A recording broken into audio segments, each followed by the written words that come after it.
that's what I feel like people never ask questions that are interesting when it comes to interviews. So like one of the things I wanted to focus on was make sure I didn't just ask a question that I feel like anybody could ask, like just any platform. Like I wanted to make it specific to like you guys. Cause like when they're like, oh, who's your da-da-da, like what's your top 5 favorite this? Like you can ask anybody that. Yep. It's gotta say it's weird being on this side of things too. It is kind of nice. I don't have to worry about it. And you know, also it's weird being on this side of the thing. I bet. Cause like, man, number one, it's easier to answer a question or to respond in time or, you know, on the fly than it is to come up with and lead the conversation on the fly. Look at it, he just popped in huge. Oh, I forgot to share it to you guys so you guys can see how it looks. About to go live on Twitch now that I got the whole all the characters up. Let me just edit that information and then we'll be live, and I'm gonna get into these questions and I'm gonna have you guys also introduce yourselves to the stream.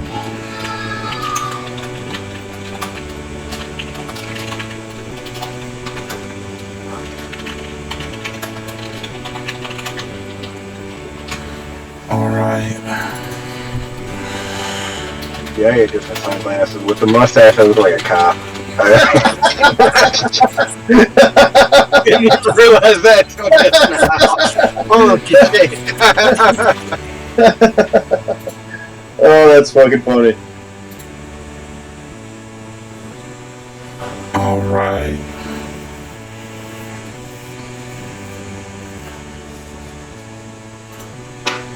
Now we are live. So you guys, welcome to the Skymall Collective Bed and Breakfast, starring your boy Spliffy. I have my guests here. I'll allow them to introduce themselves to you guys. E, you wanna go first? Sure. E-Man Bates, name but backwards, name in reverse. One half of Beats, Brews, and Points of View podcast. Photographer, video, artist. I do a lot of shit. Welcome, glad to be here. Glad you guys are tuned in. Looking forward to answering some questions. Weird being on this side of things. Neil, you want to take it away? Yeah, I'm the other half of the Beats, Brews, and Points of View podcast. I'm Neil Richter, also known as Recorded by Richter on my YouTube channel. That's my only other nickname I really got. No rapper name for me or nothing like that. That's pretty much all I have. But I'm really happy to be here. It's cool to be on this side, like E-Man said, and just kind of be able to relax and not have to worry about intros and stuff. Yeah, that's on me right now, and I'm feeling the pressure, you guys. Just to let y'all know. But good, you should. I'm trying to do a good job because we have some very, very esteemed guests with us today. As they said, they are the hosts of the Beats, Brews, and Points of View podcast. My personal favorite podcast, probably out of any podcast. It's in my opinion the best podcast in the state of Michigan. I appreciate that. I will acknowledge I may be a bit biased because I love music and I love beer. So, if you don't love music and you don't love beer, you might be like, what the fuck is this kid yapping about? So, I said I was going to try to have some interesting questions, but I'm about to start out slightly boring, and we're going to get a little bit better as we go. So that's okay with me. I'm going to just ask you guys both, because I know, I follow you guys on Instagram, so I kind of know what you guys have been up to, but not really. But, let's tell the people you guys lead interesting lives. What have you guys been up to since we've last touched base? Because it's been quite some time since we've actually tapped in and had a conversation. You want to take it away first, or you want me to go first? I was about to let you go, Doug. All right, I can take it away first. So since the last time you talked to us, Spliff, E and I actually just got back from Pittsburgh. We were invited out to this music and arts and beer festival called Barrel and Flow out in Pittsburgh, which is a black-owned. It's a black-owned beer and music and arts festival, which was really cool because you don't typically see too many festivals where the majority of the vendors are black-owned businesses. So I thought that was a pretty cool thing to experience out in a different city from the one that we're used to being in. So that's what we've done most recently. And then on a solo front, I've just been doing these big, long, nerdy deep dives on YouTube on the Recorded by Richter channel on different artists and movies and all kinds of different areas of art that I'm interested in. Okay. Oh, give me 1 second. I'm sorry, guys. No problem.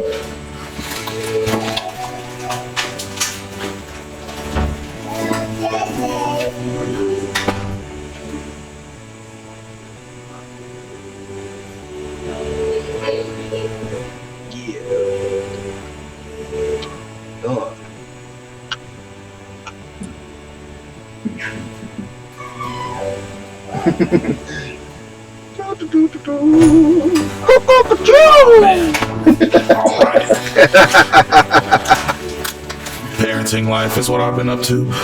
I'm sorry. All right. I don't know anything about that. Why did my sound suddenly get better? Oh my god. Kids are a blessing and a curse because my son just made me realize my shit had a short in it and it wasn't plugged in all the way. Now I can hear you guys literally 1,000 times better. So that makes sense. I'm gonna let you continue where we interrupted, Neil. I'm sorry. I literally missed the last half of what you said because I heard my kid crying. Oh, no worries. I was just saying that aside from that festival that E and I were just at, I've been plugging away at my solo YouTube channel for Recorded by Richter, where I've just been doing deep dives on different areas of art I'm in. I just recently did a long form piece on Little Sims, the hip hop artist from the UK. And I do movie reviews, book reviews, all that kind of shit where I can just kind of nerd out and, do my thing on there. And then E, you can go ahead and tell them what you've been up to. I did want to say I've seen your YouTube channel. I checked out that episode that you sent. I did like that. I'm gonna get into more of the stuff that you got up there, bro, because I don't really watch TV like that. I'll be watching the fuck out of YouTube. So I'm definitely you're gonna see me in them comments. I know you seen me in the shorts too, because we were talking about Blue Slide Park and shit. Yep, hell yeah. That's funny. I love that. Me, okay. A lot of photos, man. Been taking photos, shooting videos, drinking water. It's been a fun summer. I got to shoot, I know, right? I got to shoot Movement Festival, which was a blessing. Shout out to Runner Magazine over there. Got to do a lot of freelance work. Yeah, man, it's been kind of nuts. Did a little bit of Barrel and Flow, like Neil was saying. We just recently got back from that. Shout out to the guys over there. It was just, and somebody told me, and we were, it was a guy from Grand Rapids, you and I were talking to, who had the craziest t-shirts of the whole festival, I'd say. Right? You know exactly what I'm talking about. He goes, how many people do you see with those pretzel necklaces around? I don't know if anybody's ever been to a beer festival, say the one in Ipsy that takes place in the summer. It's a Brewers Guild festival and a few other ones around there. It's in Frog Island. Frog Island Park, yeah, exactly. Yep. And they got the same one they do one in Detroit in the fall too. But a lot of people it's almost it's customary for you to have those beer pretzel and bread necklaces because it absorbs alcohol and stuff like that. I can count on one hand how many times I saw those at Barrel and Flow. It's just such a different vibe to a traditional beer festival because it's such a good like thing of like black culture. Like it's good with hip hop, good with art, clothing. Like it was just such a good mix of different things that you would just. It takes the stigma out of beer, and that's what's cool to me because I love shit like that. So is it like it's So more like? Is it more like it's a festival that has beer than it's a beer festival in a way? Not. It's a good mix of both, man. To be honest with you, because I mean, you have all these different breweries. I mean, like it was very, very Detroit heavy. First off, I want to throw that out there. Shout out to Black Calder who actually sold out. I mean, they're in Grand Rapids. I would say more Michigan than Detroit, but Michigan heavy. Black Calder was there. Neil and I met a lot of people from the city there too. But then you had like a lot of people from Kansas City, a lot of people from Chicago. It was like all these different like cities coming together and just really having it. It was cool. Like I met this person named Juanita from, I think she's from Washington, but she moved there. She was like a hot sauce like lady. I forgot exactly what she did. She like hot sauce and salsa and a bunch of cool shit. I met this dude named Bruce who's like a juice guy. Like he does like all the press juices, and they're all like, it's just all these things coming together. Beer, it happens to be the focal point, but the wider picture, if you scope out, is black like culture and just all like a community. Do you think the difference is that, like, when you typically think of like craft beer and brewing, you think of a really white audience? So like, do you think the extreme difference, or like the reason it seems so different, is because it was created and organized by a more black committee? Because like, you know, there's a tradition, you know, there's a tradition that they already have, and you know, this like, and not to just like say standard beer culture is white, because like, it's, you know, everybody likes beer and shit. Like, I fucking love beer, you know, but like, right. They already have traditions in standard beer culture, so it's like when you come to this new black beer culture, it's kind of like trying to establish what the traditions are. Yeah, and I think for sure, like, go ahead, Ivan, sorry. No, you good. So I was gonna say, like, I feel like there is a big stigma in like black community about beer, because a lot of people that look like me and look like Spliff associates beer with like just like the domestics, I would say, in a way, and just like it's just kind of like this like nasty kind of taste to it. But they don't know about gozas, they don't know about stouts, they don't know about like just the different like variances that go into like craft beer. And that's one thing that I love, like festivals like this, and then like a publication I wrote for back in the day called Beers for Everyone. It's about like, shout out to Lindy Keto. It's like a really good like inclusive like thing that, you know, it takes away from like the bearded white dude with like the handlebar mustache that fucking only drinks IPAs and shit. Like it's so good for everybody. And they're like, so I mean, you know, and it's like the middle note. Neil is about 2.5 years sober. I am approaching 8 months myself. So like, I kind of like tapped out a little bit. I still love talking about beer, and I still drink NAs, and I, you know, like things like that. But it's been just talking about beer and just like seeing so many different people outside of like the traditional like stereotypes of people who you would think drink beer, really be into it, was like really like warmed my heart. It was really welcoming. So I just want that out there. Neil, what were you about to say there? I was just going to piggyback off that, basically, to say that, like, I feel like when E and I first got into this, E-Man a lot of the times felt like he was alone on an island, and of, like, you know, black guy, or with white guys that have, like, overalls and the long beards, and, like, it was mostly them in the forefront of who was getting attention and who was getting press. So at this festival, it wasn't that at all, you know, it was mostly... I don't know if we saw any like white-owned beer companies as the vendors there. Did we? I mean, I can't remember. There's a few. There was maybe a couple of them, but like it was like the dude that did the Khalifa Kush one. Oh yeah, that was delicious though. That was fire. Like, yeah. That was like the. It was a non-alcoholic like ginger. Yeah, that shit was fire. Yeah, but it was just cool to have more of a representation of different cultures than just so specific to like white bearded hipsters. And see, that's the... I don't know, is hipster derogatory? I don't know anymore. I don't think it is. I think it's just a term for aesthetic. Like, is emo derogatory? Is goth derogatory? You know? I don't know. I guess it could be used. Like, I feel like hipster gets used in more of a derogatory sense, though. It could be a pejorative. You fucking hipster. Like, nobody's like, you fucking goth. What did Kid Cudi used to say? Call me a hipster as long as you're a listener. Yeah, facts. He did that. He did say that. He did say. So this actually helps me make this a little bit more personal off the rip. As somebody who drinks beer and is trying to, like, I'm not trying to stop drinking alcohol altogether. I'm just trying to stop drinking beer as much because I need to lose weight. What would you guys say is a good tip to stop drinking beer? So IPAs bloat you more than any other one just because of the hop content. Yeah. Oh my god, no fucking wonder. And IPAs and stouts, like the heavier beers, like if you honestly want to, like, so like New England IPAs, right? The difference between like an IPA and a New England IPA is the fact that New England is unfiltered. Some real science y'all are about to hear. Listen to this. No, go ahead. So the difference between the two is one's unfiltered and one's filtered. So New England IPAs are got like all like that citrus and the contents and stuff like that from the yeast and everything. So it's a lot thicker.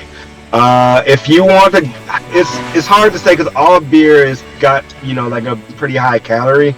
But if you want to go like a lighter form of it, I mean, I would say like Gozas are really good, like something like lighter body, something like more of like crispy.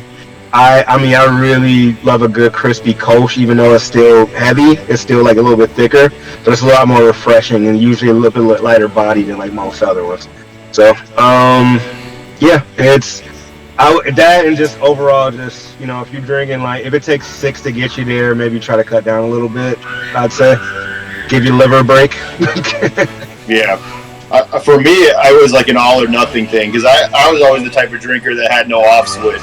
So like once I started drinking beers, I was just gonna keep drinking beers, you know. So like I had to pretty much cut it all out completely. I just drink like I just drink other things that replace it now. Like I'll drink like, you know, like LaCroix or like bubbly waters or non-alcoholic beverages that kind of like make me feel like I'm still part of doing something, but I'm not drinking beer. Liquid Death is a cool brand that kind of like help you out. And then the NA game in general. Consumption. Yeah, I definitely. There's a lot of. No, oh, my bad, Neil. I'm sorry.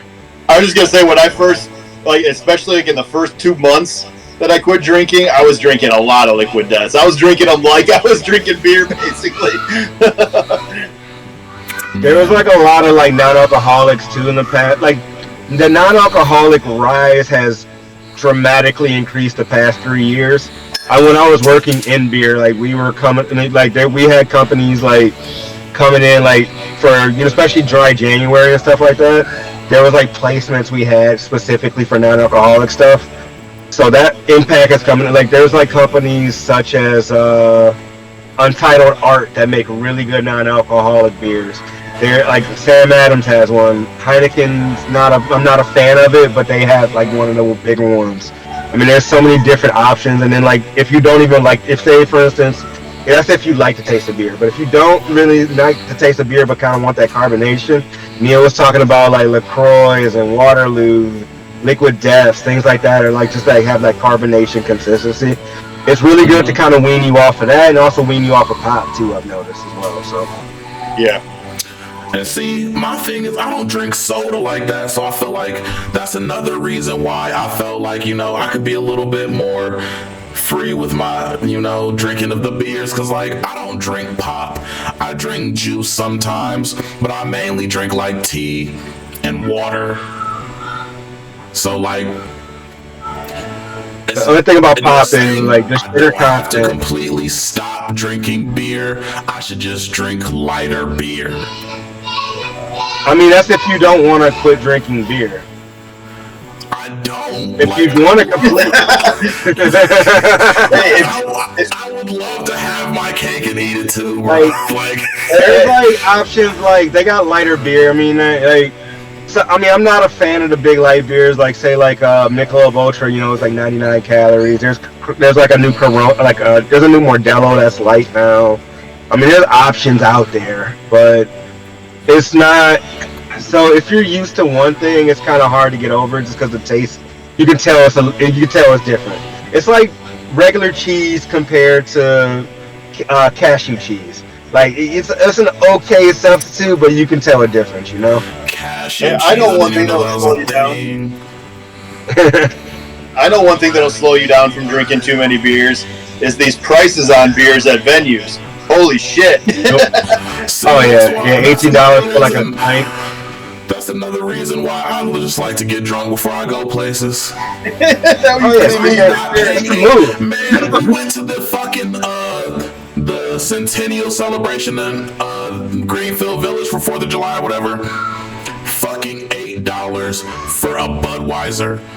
That's crazy. Yep. Not paying that. That sounds alright. I'm not. Was it like a paying 16? that. Bro, yes. That sounds alright. I'm Unfortunately. not paying that at all. They're tripping. It's even worse at concerts. I went the last concert I remember seeing was $15 for like a can of beer. It was like crazy. I was like, I'm so glad I don't drink anymore. I'm not waiting in line all night for drinks, and I'm not waiting in line all night for the bathroom. I'm actually remembering the concerts that I'm going to. Like, that's where I'm at with it. Speaking of which, talking about like me being on my sober journey, right? I got to shoot a lot of festivals this year. Just being sober at a lot of these festivals has been so crazy to me because piggybacking off what Neil said, you can like enjoy the music aspect of it so much more too, and it's just cheaper at the end of the day. Like, I really, yeah, I would say everybody, I recommend it. Try it for like a period of time, just like to reset the body, reset the liver, and things like that. If you don't have to completely like cut things off, but it's just a good reset in general, man. And then that's just how prices, like, inflation is inflating right now. On top of just a lot of how that shit working, man. So, Man, yeah. for real though. That reminds me though, I did want to also ask you before I change subjects. Could we recommend your favorite beers to the audience that will potentially see this, so we could try to put some people up on? Because as you were saying, a lot of people will be like, oh, beer's fucking gross, but they've only ever had fucking Heineken or like fucking Budweiser or some shit. And like, don't get me wrong, like when I was like fucking, just started drinking and, enjoying beer, like I was like, this shit's gross. But it's in my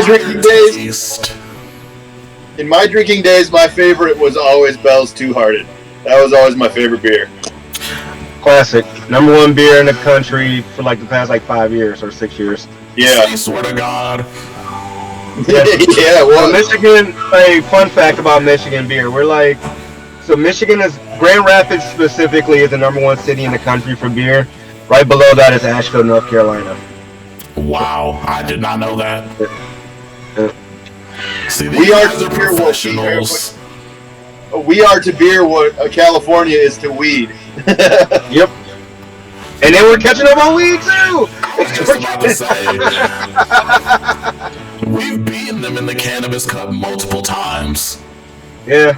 So I think the only state, I think California still got it. So California, just a little fun fact, because I was in lead for a little bit too. California is always going to dominate sativa game, and that's just because sativas grow at like hotter climates. So Michigan, because it's like summer only like 2 or 3 months out of the year, and it's just fucking dark. They're always going to have that dominated, like the sativa game. But everything else, yeah, we got it. I feel like personally the weed game, like right now, it's so oversaturated, and like with legal weed, everyone is just trying to make as much money as they can, that the quality is suffering like big time right now. I feel like everyone is valuing quantity over quality in these dispensaries shit, and the fucking quality's going down. I'll tell you why. It's because so many people that never smoked weed before are now smoking weed for the first time because it's legal and they don't have to worry about all the extra bullshit that comes with smoking weed. So somebody who doesn't need fucking 32% THC, fucking coated in keef with a fucking leaf of fucking wax rolled down that bitch, like somebody that don't need all that shit, they can smoke a fucking 18% free pre-roll from the fucking dispensary and be fucking blown off their ass. Like, yep. They don't really and it's not even about the care about the quality. It's about the And you know, that's just I'm speaking as a old ass. I smoked weed in high school. That was when I stopped learning about shit. I learned what THC meant, and I was like, that's enough. But, yep. Like, so, like, are you familiar with terpene spliff? Yes, yeah. That nigga Dre explained that shit to me a while ago. I was like, okay, that's some new shit to know. Who are we talking about? If anyone's gonna know the most about this stuff, it's definitely Dre Dab. That's true. That's very, very true. That's like his whole thing. He is the pilot now. So, oh yeah, shout out to that podcast, by the way, the Smoker Session. I catch a couple episodes of that too. So when it comes to weed, I was never like, for a while I was like, you know, I want to care about this shit, and then I stopped caring about the science side of the weed shit for so long. It just left me, and I just was like, well, that's just something I'm just gonna miss out on, because I really don't have the wherewithal or like the care in my mind to go learn that much. Like, I enjoy smoking weed, and that's how it's gonna be probably for the rest of my life. But am I about to become, you know, an expert on weed? Probably not, bro. To me, where it started to lose me is when everyone started doing dabs and shit. I was like, I am not busting out a blowtorch to get high. I just want to. It's too close to crack joint. Close to crack for me with shit like that. I don't like it. Because, like, I can read up on the shit and learn what it is, but as far as, like, me, you know, trying to, like, if you look it up, it'll tell you what's all in it. I'm like, okay, that's about as dangerous as a fucking cigarette, realistically, because at the end of the day, people like to say weed's not dangerous, but when you start getting into that concentrates and shit, that's something completely other than weed. Like, there's chemicals in that. Like, when they make those oils, there's chemicals and all types of shit in that shit. Yeah, it's extracted from weed, but it's still, you know, there's additives. I know people. Let me take that a little bit further, dog. I know people that a little bit further that have lung problems because of it. Yeah. Yep. Like in those terpenes, right? There's also one called botanical terpenes, which are like genetically modified. Like, so a lot of these like pre-rolls that say, or like these flowers that say like, you know, it tastes like Mai Tai, or it tastes like cherry, or it tastes like apple fritter, whatever the fuck it is, and you hit it and like, oh, this tastes exactly like that. Those are botanical terpenes. You're not supposed to inhale those. You can eat them, but you can't like inhale them because they're bad for your lungs. So that's another thing. You're breathing that shit in, and then you also got this remediated product, which is like chemically altered and things like that. So it doesn't like pass testing. So they spray it with some fucking chemical shit just so it gets down to just so it can actually pass like the testing thing, because what it is like flour that's like old and outdated and like starting to mildew and shit. They'll spray it down and reheat it back up with like the remediation process, and it just passed testing, so it like gets over on the system that way. That's why you got a lot of these like $20, $30, $40 ounces and on the market and shit like that too. Like, it's fucking crazy, like how this industry works in this state. I mean, you knew it was gonna happen as soon as it went legal. You knew it was gonna turn into the cigarette industry like real quick. Like, I don't even trust Marlboro got pre-rolls and all that. Marlboro has shit ready to go as soon as it's national. Yep. And you know, Trump ass was talking about trying to federally deschedule weed. Boy, if that ain't a fucking distraction from the Epstein files, I don't know what is. That's for sure. I'm like, it was already coming, dog. That's not an achievement. Just it was already gonna happen. They know they make way too much money. Just because you said it out loud first first don't mean, nigga, that wasn't already on the boards. It's become damn near recreationally and medically legal damn near everywhere now. Right. That's all Trump does. He's like, look over here, look over here, look over here. So you can't see what's going on over here. I'm gonna circle back to this, but I did want to touch on what he was just saying about the chemical shit though. I recently read about a fucking brand of the disposable carts that got recalled. It was called I think it was like mitten extracts or some shit like that. Yep, that and yeah. I'm not gonna say any names because I still get a little ties.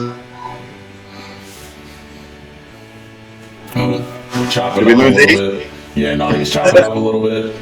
Yeah, I don't know what happened over there. But yeah, that's another thing. It's those disposable vapes. You there, E? Yours on mute, E. Yeah, no, you're muted now, bro. There you go. You hear me now? You're back. Sir. Oh, all right. My bad. Yeah. So yeah, that was one. Actually, it's all fucking news now. Platinum was another one that had that too. Actually, I don't know about Mitten Extract, but I know Platinum for sure went down for that. It was like it's like a what do you call it? So it's an ingredient that they put in there. I forgot the name of it, but it's hazardous to health and like the respiratory system and shit.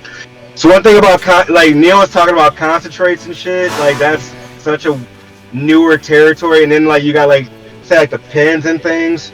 Like when you're inhaling those, there's still like metal and shit like that you're breathing in. So that's how people get like that popcorn lung and things like that too. So that's another thing to watch out for. I mean, there's like companies out there, like there's a lot of good companies out there that got like ceramic coils and things. That way it kind of avoids that, but yeah. Yeah, Vape and Ape is like that. That's the only vape that I like. Shout out to Vape and Ape. Love them. Yeah, me too. Vape and Ape.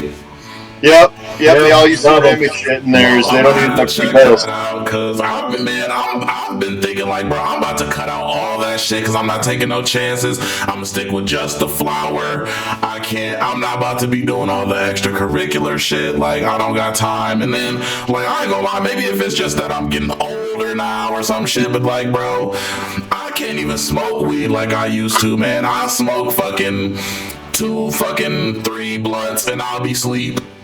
I used to smoke that's still 2 or 3 blunts more than me, my friend. I smoke 2-3 blunts and be asleep. Like, bro, I smoke maybe once every so often nowadays, bro. I can't even do it. Like, it has to be. Nowadays, I want to treat it like a treat. You know what I mean? Yeah, I agree. I get more stuff done if I wait till like evening time when I've like gotten all my daily activities and shit out the way. Treat like a glass of wine at the end of the night. See, I'll say this. I feel like I have a very productive day if I wake up, get my, shower shit, shave, all that out the way, smoke, straight to the business. Don't smoke again until probably like bedtime. Psh. That's good enough for me these days, man. Back when I was younger, dude, I could just sit up and just smoke weed all fucking day. Just do nothing. And not even be tired. Just, hey, we about to go fucking skate to the fucking Jimmy John's and get some sandwiches, then go fucking sit at the fucking arb and look at the water or some shit. Like, just do dumb shit. Cause I don't got shit else to do but fucking. Weed is way too strong these days, man. It's like, bro, people are trying to get higher for cheaper, and I think you were talking about earlier. It's like somebody chemically alter it, like they chemically alter a lot of shit to make it genetics, and then like we were talking about terpenes earlier. Terpenes, like that aromatic shit, that's what actually is the quality of it. So these 35-40% shits, it's not really where it's at these days, bro. And yeah, it's an interesting game.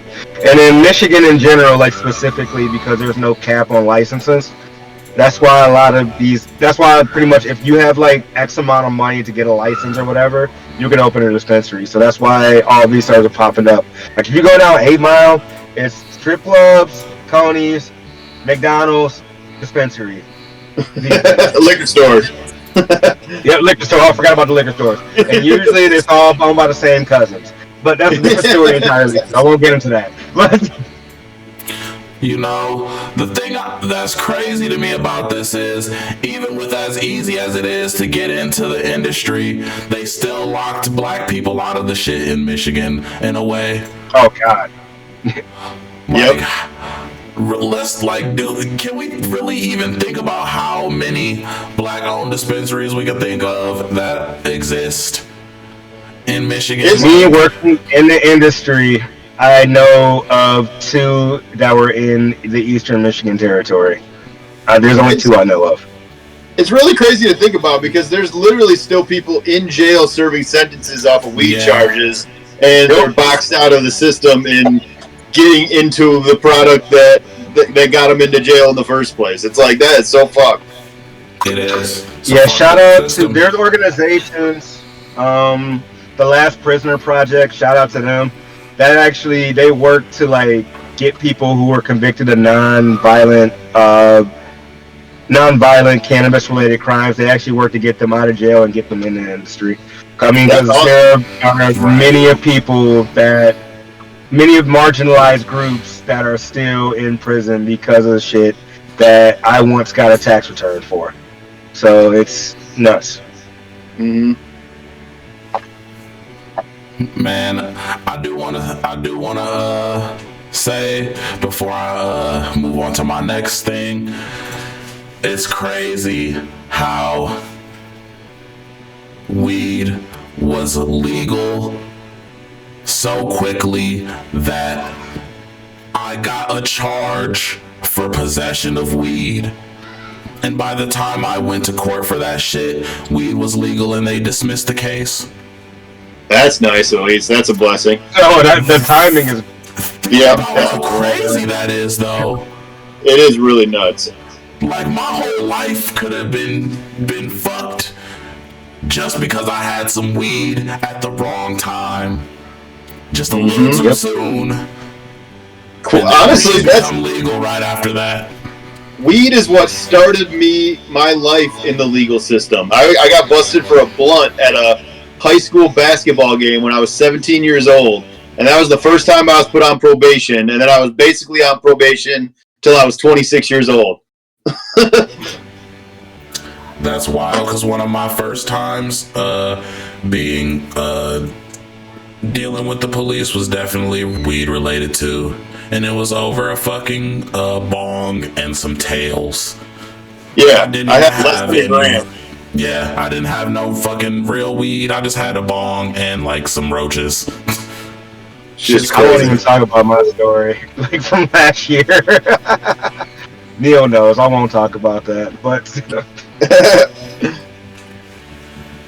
so yeah, I just want to ask you, because I know you make music, but I haven't really heard you like making music lately. What's your what are you up to musically? Are you got anything cooking?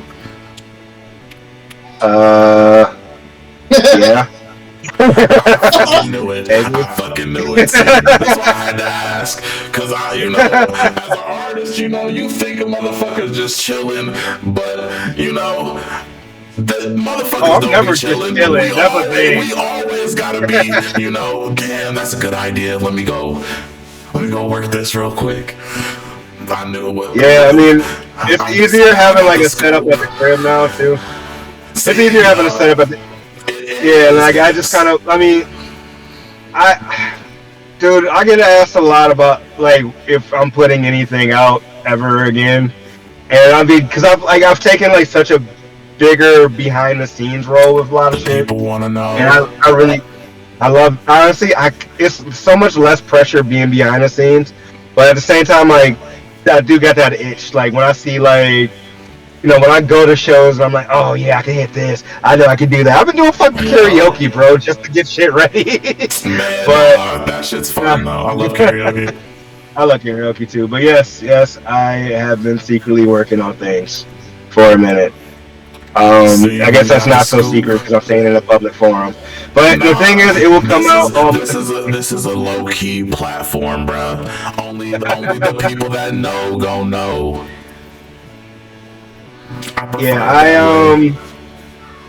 just people being feel in like certain they're getting rooms, exclusives. even this past summer, have been just like really eye opening for me. And then I'm never not gonna completely like quit making music. I might take a different role, like, shout out to, like, there's a lot of people in my life, like, because I'm around artists, like, whether I'm doing photo stuff, whether I'm doing booking for my boy Frost, whether Neil and I are interviewing people, whether it's, I'm shooting videos, whatever the fuck I'm doing. Like, I'm never going to completely be outside of the entertainment industry. I'm always going to be involved in some way, just from, like, the behind the microphone aspect of it. It's gonna take a minute for me to really like hone in on exactly what I want to do for that. I feel But that, man. yeah, I might leak some stuff here and there. You should. Yeah. I'm trying to hear something, man. You gotta send something my way, man. Let me hear that. I'm sure, man. I pivoted, bro. I'm low key. I'm trying to fucking make rock music, bro. Oh shit! Okay. I got All it, right. man. I like it. I got like me, like yeah, I'm always rap, cause like yeah, I fuck with like rap music, but like I feel like I told y'all this when I came on Beats and Brews. Before I ever even liked rap music, I was always a fan of rock music. Like that was my shit before anything. I loved fucking Green Day and fucking AC/DC and the Beatles, like all that shit. Like I love that all three of those bands are very different. They are though. Have you heard of these dudes from the UK? Of all time. Have you heard of these dudes from the UK called Bob Villain? Yes, I have heard of them. Dude, I've been fucking with them heavy. They're dope because they incorporate their sound is very much like punk rock, like post-hardcore type of shit, but they incorporate elements of hip-hop and reggae and all these other influences into their sound as well. So, like, I feel like they're doing a great job. And they're actually making, like, revolutionary type of music where, like, they're actually talking about real shit and not just, like, empty consumerism and shit. I seen them another got banned from touring because they were talking about death to the IDF and shit. Yep, Free Palestine. There's another group. Their visas are revoked from the United States. Shit's crazy. I bought their album on vinyl because of it. I was like, "Fuck that! I'm gonna support them whatever way I can." I just got hip to them because of that. I think I know what you're about to say. But there's another band too in that similar vein as Bob Villain is Fever 333. You should probably check out too. That's awesome. I'm gonna check them out. I thought you was about to say Kneecap. Kneecap is hard too. I like Kneecap a lot too. And the Viagra Boys. The Viagra Boys are hard too. I've never heard I love Viagra Boys. music, but I hate the way that they phrase that apology statement that they put out. They're like, we condemn Hamas and I'm like, bro, you can't fucking support a population of people having a revolution and fighting for their freedom if you're condemning the freedom fighting group. Well, yeah, we just had this conversation about The Undertaker. Oh yeah, that shit was crazy too. So like The Undertaker in wrestling was a fucking MAGA, bro. I almost fucking cried, bro. But he also condemned Israel and for everything they did. Right? I was like, that shit's hard to handle. You know what I found out though? It made me so surprised. Stone Cold Steve Austin is the polar opposite of that. Oh yeah, yep. He's liberal as fuck. Yeah, oh yeah. Yep. Shit blew my mind. I was like, what? I've never expected it. I never loved that man anymore. Oh my god. I knew I liked Stone Cold for a reason. Bro, that Stone shit Cold blew is like my mind. He's like the epitome of don't judge a book by the cover, because like holy shit. Yeah. How do y'all feel about Hulk Hogan? Fuck Hulk Hogan. Here's the thing. Here's how I feel about Hulk Hogan. Because the people might not know this. I am a fucking huge wrestling fan, right? I love wrestling. I love pro wrestling. I always did. Exactly. Here's how I feel about Hulk Hogan. Hulk Hogan, for what he's done for the professional wrestling business, will never be taken away. He is the reason why a lot of this shit went mainstream, right? Like, there's a reason. Like, he was like one of the first ones in the movie. Him and Andre the Giant. Like, he was like the blueprint for like The Rock, for John Cena, for Batista, for all these people that's in Hollywood right now. And he's like really made the WWE and professional wrestling like a household name. Yeah. Because, you know, eat your Wheaties, take your vitamins, all that shit. Like, Right. Hulk Hogan, I would never discredit for what he's done. Terry Bonilla, though, the dude that created Hulk Hogan, is a piece of shit. And and that, you know, I'm not, I don't feel anything towards Terry Bonilla. Like, the shit he said on that camera, and then he never really walked it back. He never really took the steps to actually, I think, Peter Rosenberg said some shit like this recently too. He goes like he never really took the steps to walk anything he said back or to be apologetic for it. He stood on that shit. There's part of me that he leaned all the way in. Yeah, exactly. He went really. Yep. And then, but you know what's sad though about it to me? If anything, the last memory of Hulk Hogan in professional wrestling was him getting booed in January during like the Netflix premiere and shit. So I do. So deservingly so. It is, but there's like a whole generation of wrestling fans, right? That only know that Hulk Hogan and not the fucking 80s, 90s Hulk Hogan, which is upsetting because he never tried to walk any of that shit back. The crazy part is, I seen this shit where nigga Mark Henry said he tried to help Hulk Hogan fix his image with black people after that shit happened, and Hulk Hogan said his publicist told him he should never mention it again. Like, just don't bring it up ever. Like, pretend that shit never happened. And he was like, that's the worst possible advice anybody could ever give you, and he left. Yep. And then think about that. I mean, like, I was on Twitter the day that Hulk Hogan died, and for this man, like Email was just describing, to have this huge legacy in the WWE for what he did for that company, to like 90% of the shit I saw on my timeline was like, well, Hogan died. What's for lunch today? Like, no one was fucking sending out like, oh, this guy was amazing. This guy was amazing. They're all like more, the recent memory of them was he was a racist piece of shit. And he brought his character to a MAGA rally and did the whole shirt rip-off shit at the fucking MAGA rally, like, for like caping for Donald Trump. And it's like, oh man, that's just like that memory. Everything he did before that for professional wrestling is offset by the fuck shit he did like later in life. And it's just it's sad. It's sad to see as a wrestler. So, his own daughter didn't go to his funeral. None of this was on my card, but I did want to say this before, but because this leads very well into my next question. But Ozzy Osbourne, a lot of people were trying to say that we should not be upset about Ozzy Osbourne passing, and to my knowledge, Ozzy Osbourne has never done anything problematic. Like, do y'all know something that I don't know? It's his wife, bro. Maybe PETA has a beef with him, maybe. No, it's his wife. It's Sharon Osbourne. Sharon Osbourne's like a massive Zionist and is like super pro-Israel, and so I think Ozzy got kind of roped into the bullshit his wife is on, and that's unfortunate because the motherfucker wrote War Pigs, for Christ's sake. Right. Yeah, that's the type. Then, like, that's what I heard. People were like,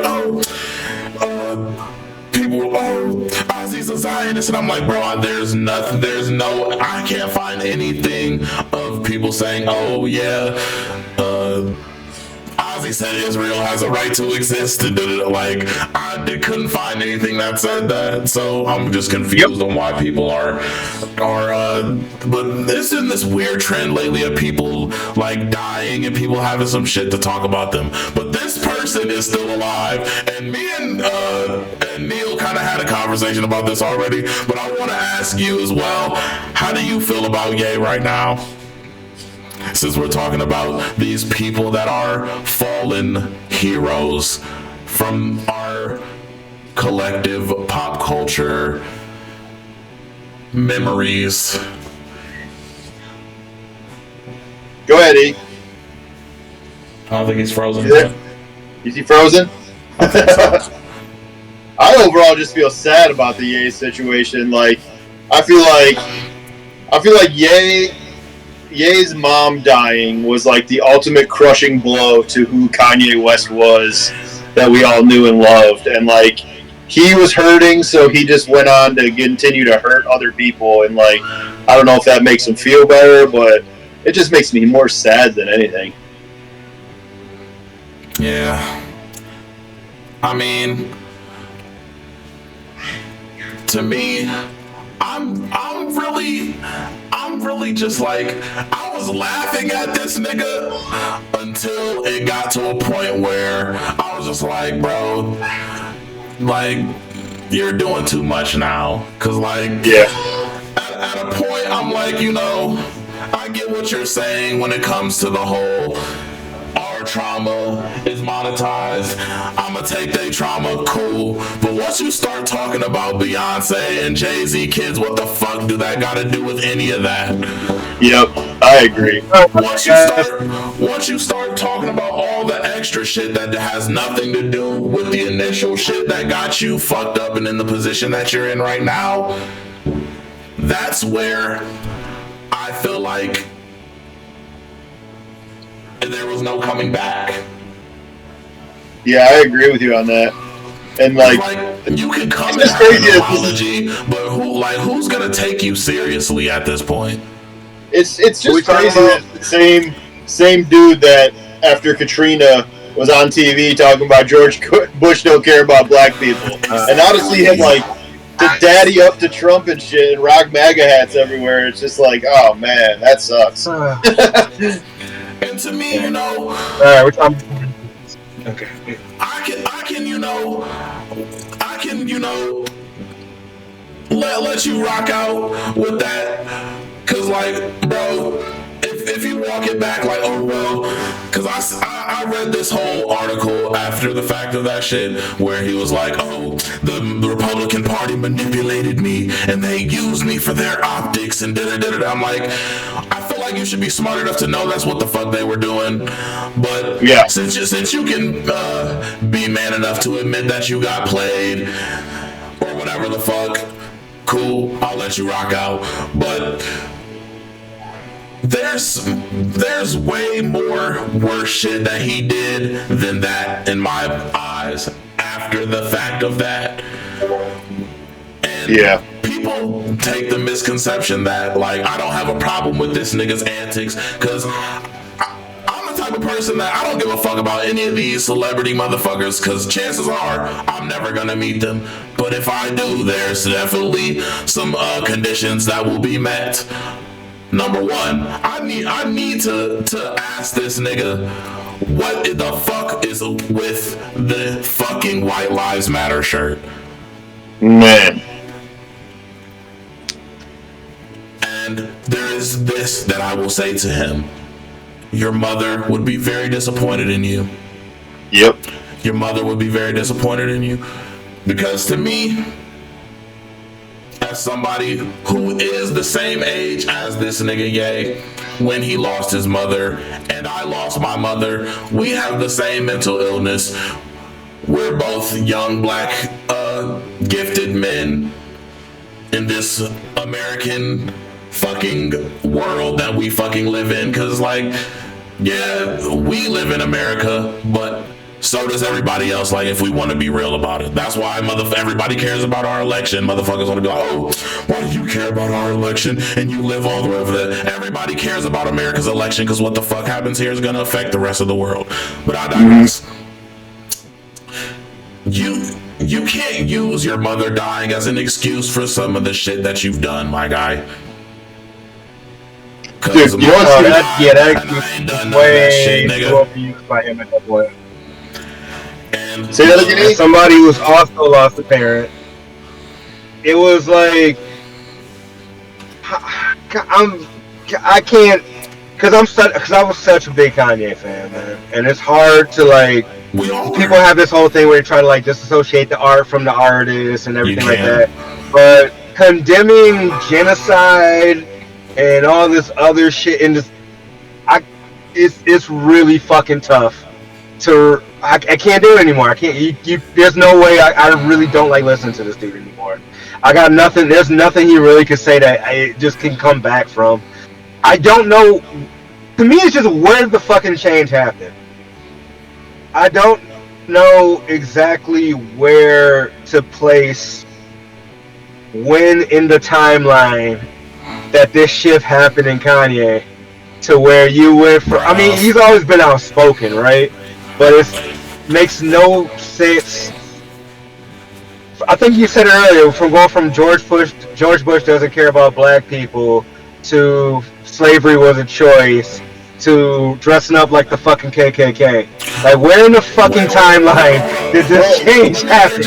I think it started to happen around Yeezus, because if you go back to the Yeezus album, he literally has a song on there called Black Skinhead. Yeah, that is, you know, I feel people are misinterpreting that. He's saying I'm the black KKK. It's some hateful shit aimed towards white people. It's not what people are trying to interpret it as, some black white supremacist thing.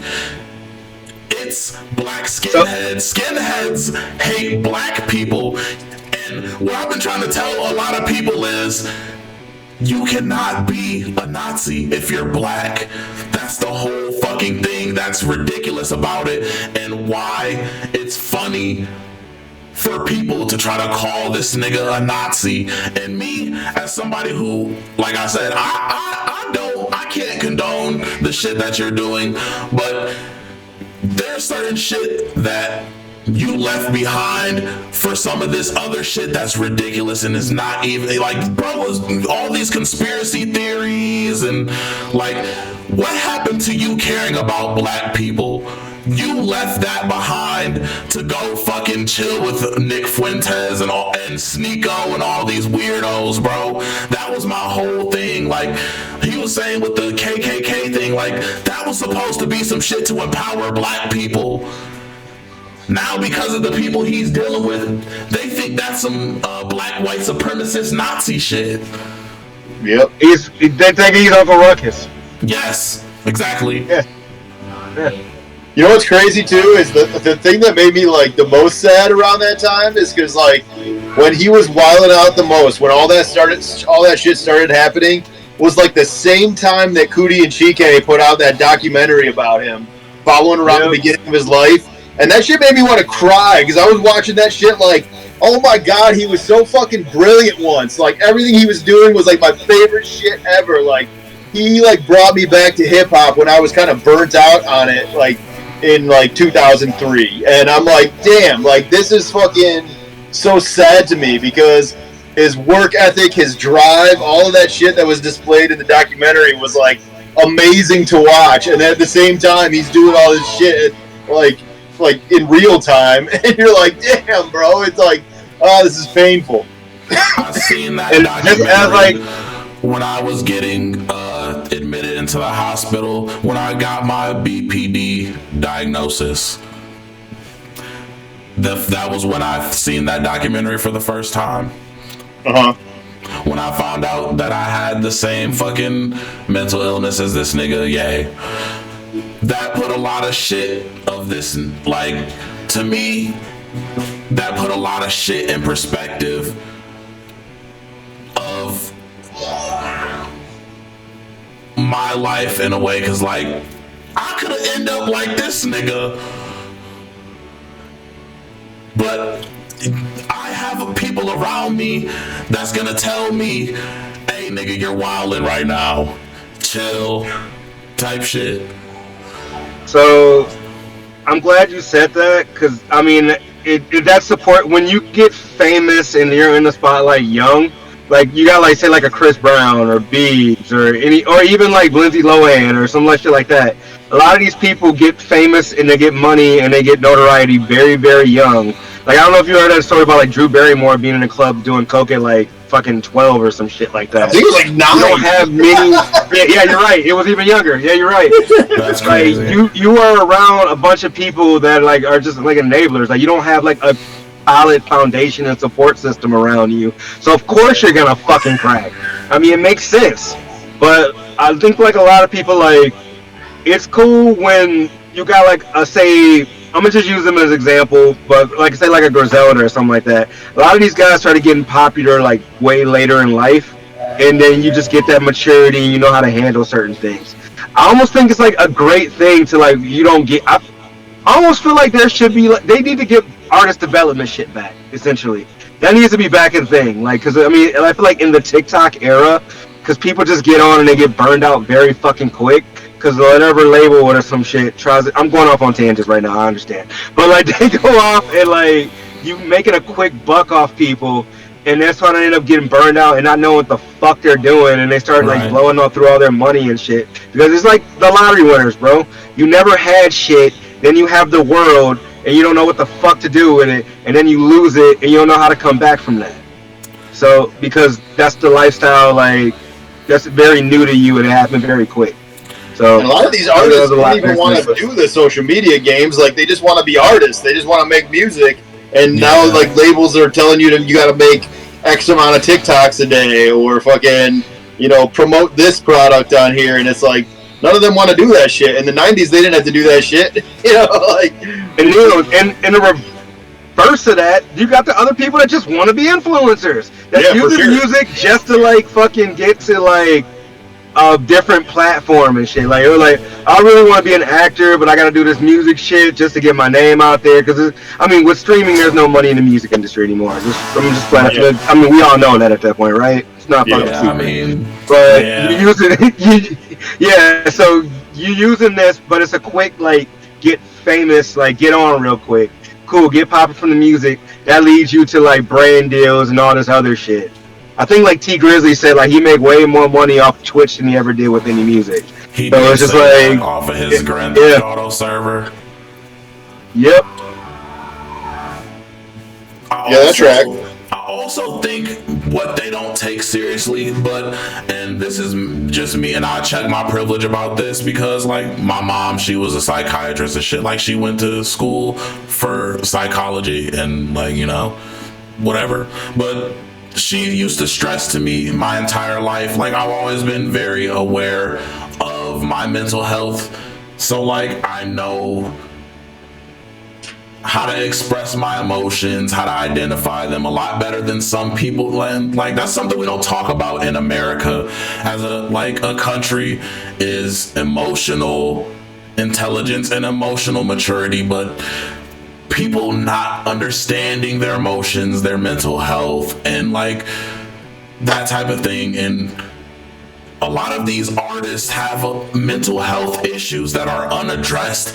And even the fucking nigga from the fucking record label himself, Leor Cohen, got in a goddamn Breakfast Club interview and they asked him, are you going to sign these artists knowing they have these problems? And he says, yes, I will, because there's somebody that I gotta fucking feed at the end of the day. Yep. So there's all of these factors, like, and that's why I didn't even trip. Like, you're not even going on a tangent. You're just adding extra context to the point that you're trying to make.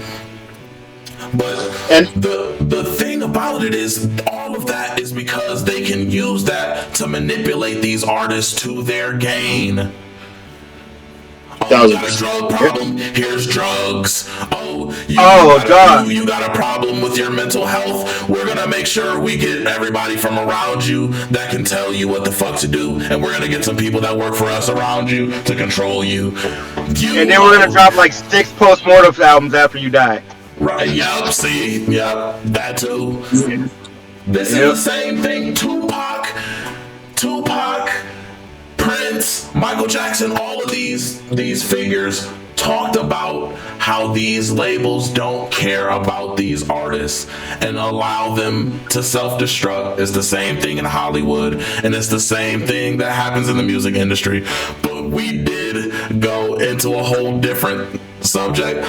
But honestly, we keep fucking nailing this because this whole thing ties into just the broader culture of the country that we're in.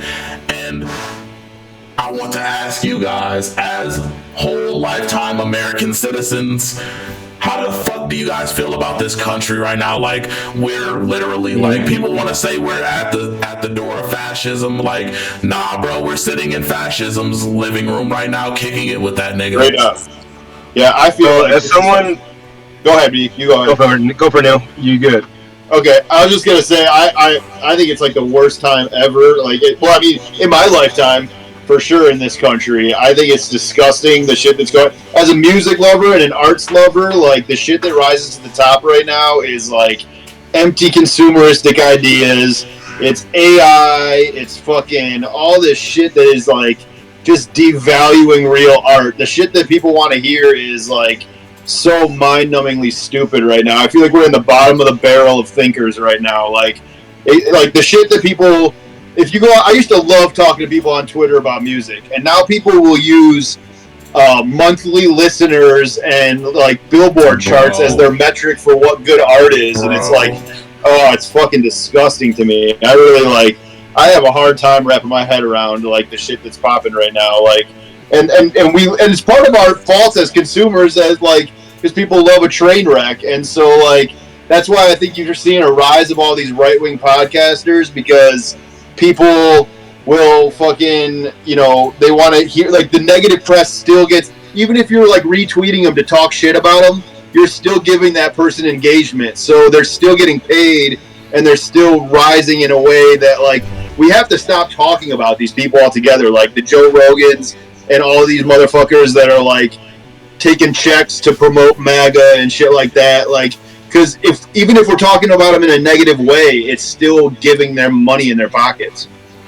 See, that's why, and you know, on Twitter, the thing is, you gotta engage with their posts. That's why I screenshot a motherfucker shit and post it on my shit instead of fucking retweeting his shit. Like, why the fuck I'm gonna retweet you and give you engagement? I'm gonna just screenshot your shit and make it into a meme and share it on my shit. And there you go. That's a good way.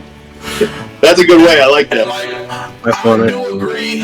It's not even just that, it's because the rise of anti-intellectualism has made people just so fucking mind-numbingly dumb they can't fucking even appreciate anything that requires a modicum of attention paid to it. Like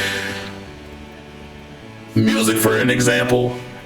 Everybody wants some shit that you could just throw on in the background and just play that shit, and you don't gotta care what it's saying. It's just there just because you can't deal with the sound of your own thoughts. Like, and it's mostly because, and people won't admit this, they're fucking terrified of what's going on around them. Yep. There's actually a book that I'm listening to right now. It's called Mood Machine by investigative journalist Liz Pelly. And the whole thing is her investigating Spotify and how they rose to prominence, and their CEO, Daniel Ek. And he figured out, like, very early in Spotify that the shit that was getting the most airtime and the most streaming numbers was exactly what you just said, Brad. Background music. And fucking, like, shit that people, like, deep sleep playlists and shit. So, like, he has, put value in all of that way more so than actually investing back into real artists on their platform. Yeah. And not even just I do fuck with the deep sleep playlist. I ain't gonna hold you up a little bit, but that's me. They have whole fucking contracts and fucking agreements with these labels to where they're going to push certain artists, and we already know that meeting that them labels had so long ago that they discussed what they're trying to push. So if you combine that with the mass reach that streaming has nowadays, you can get all of that to people faster and easier than when somebody had to go out and buy a fucking rap album.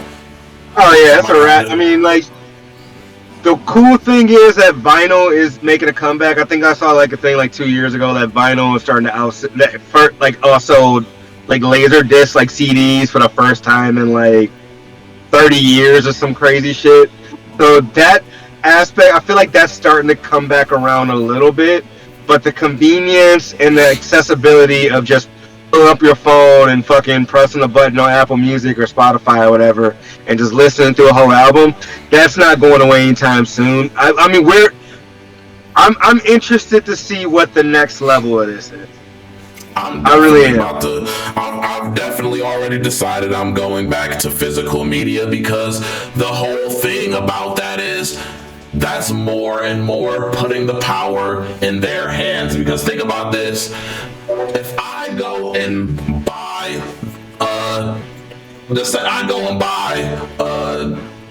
Let God Sort 'Em Out, I can listen to that whenever I want. If I have Apple Music and I pay them $9.99, if I don't pay them $9.99 next month, I can't listen to Let God Sort 'Em Out. Yep. I don't own any of that music, and I'm already giving you motherfuckers so much money. I'm not about to continue paying you for my convenience. Now I'm about to take my lazy ass on the internet and acquire this music myself. I'm not gonna say how. And keep it as physical media stored, because I'm about to get a CD burner as well and a tape maker. I'm about to be making. Oh, you going back? Yeah, going back to the thousands way. Okay, yes. Another LimeWire life. I remember that. So, bro, I bought more vinyl this year than I ever have in my life. Like, I've been buying physical copies like crazy, and some of these artists are starting to figure it out. Like this one, I got one right here in my hands. This is a brand new EP out of Rhapsody and Madlib. They just dropped an EP that's only physical shit. So like, they're like, if you want to hear this shit, you go buy this shit. Or what was the album? I think it was Black Star. Black Star put that album out exclusively on Bandcamp. I think it's out on Bandcamp. It was like a podcast network that they were a part of ownership. It was Luminary. It went on Bandcamp eventually too, because I got it from there. But it was on Luminary at first. But yeah, you can only like get it from there originally. But like, I mean, even to make it an exclusive, like that way they get the profit, like shit like that. It's a very few people that can do shit like that and like make it. But like, if more people, like if the bigger artists catch a hold of that, that will take the whole industry down. That will never happen though, because the big artists are in bed with the streaming services and the labels. That's what like Taylor Swift owning her own masters back by re-record, which is genius by the way. But re-recording her own shit due to Taylor's versions and everything like that, fucking smart. However, she's still in bed with a lot of the labels and the other shit too, just because of who she is and the influence that she has. I remember seeing an interview with her because they probably didn't think she was gonna do that. They had to come see her because they was like, hold up, it was genius. I'll give her that. That was very crazy out here. Yeah. I remember seeing an interview. That shit. Hold up, bitch. I remember seeing an interview not too long ago with Juicy J from 3 6 Mafia, and he said him and DJ Paul never sold their masters, and so they've always retained all of their own fucking masters, and so they get paid on every 3 6 sample and any of that shit that happens, and they still to this day get sampled like a motherfucker. 3 6 is one of my favorite rap groups of all time, and that segues perfectly into my next fucking question. Oh my god, we're killing this right now. So I'm gonna make it a little bit easier for you guys because I feel like this is such a hard question. Really, I got it in 2 parts. Who is your favorite rapper right now, and who is your favorite rapper in general? Right now, so if I'm talking new, like the new shit that I'm like really excited about, it's probably like McKinley Dixon or Gaius Guevara. McKinley Dixon's a young dude out of Virginia. Gaius is a young dude out of Philly. Those 2 dudes are making some really compelling like concept albums and shit that's like really instrumentally deep.